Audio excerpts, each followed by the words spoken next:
What is technical analysis?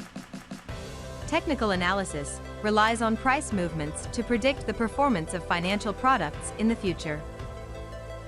In theory, it helps you make more profitable sales by studying charts that depict the relationship between price and time.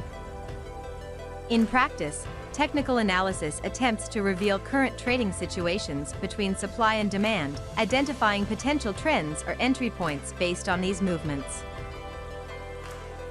The data evaluated includes trading volumes, recurring patterns, and statistics applied through technical indicators.